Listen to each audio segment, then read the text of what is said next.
ഇത് കണ്ട ഈ സാധനം ഇത് മുമ്പ് കണ്ടിട്ടുണ്ട്. ഇതാണ് എന്റെ ഫ്രണ്ട്. ഇതല്ല ഫ്രണ്ട്, ഞാൻ സസ്പെൻസ് ആയിക്കോട്ടെ ഫ്രണ്ട് കാണിക്കാതെ കണ്ട. ഇതാണ് ഫ്രണ്ട്. ഇതാണ് ഡിജിറ്റൽ ഡയറി. ഫോണുകളൊക്കെ വരുന്നതിന് മുമ്പ് അല്ല ഫോണുകളുടെ കൂടെ തന്നെ നമ്മളെ കയ്യിലൊക്കെ ഫോണകത്തൊക്കെ എത്തണൊക്കെ മുമ്പ് ഈ സാധനം കിട്ടി. ഇതില് മൾട്ടിപ്പിൾ ഫങ്ഷൻസ് ഉണ്ട്. അതെന്താ വെച്ച് കഴിഞ്ഞാൽ നിനക്ക് കാൽക്കുലേറ്റർ ആയിട്ട് യൂസ് ചെയ്യാം. മെയിൻ ആയിട്ടുള്ള ഫംഗ്ഷൻ എന്ന് പറഞ്ഞു കഴിഞ്ഞാൽ നിനക്ക് ഇതില് കോണ്ടാക്ട്സ് ഒക്കെ സേവ് ചെയ്യാം. അപ്പോൾ നമ്മൾ വലിയ ആൾക്കാരെ പോലെ ഇത് പോക്കറ്റ് എടുത്തിട്ട് കോണ്ടാക്ട് ചെയ്താന്നൊക്കെ ഇതിലിങ്ങനെ അഡ്രസ് ഒക്കെ സേവ് ചെയ്യാം.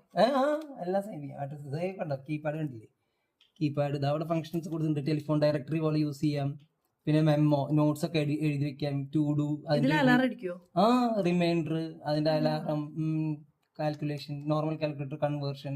ഫുഡ് കഴിക്കാൻ പറ്റില്ല വേണ്ട. എന്നിട്ട് ബാറ്ററി ഉണ്ടാ, നീ ഒന്ന് ഇങ്ങനത്തെ ബാറ്ററി കണ്ടിട്ടുണ്ടോ? ഇപ്പൊ കണ്ടിട്ടുണ്ടാവും, പക്ഷെ ഇത് മറ്റേ ടോർച്ചിലത്തെ ബാറ്ററി.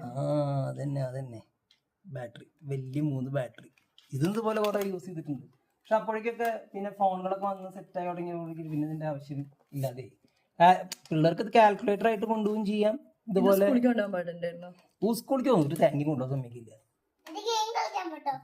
ഗെയിമൊന്നുമില്ല ഇതില്, ഒന്നുമില്ല. വെറുതെ ഈ കാൽക്കുലേറ്ററും കൺവേർഷനും മെമ്മയും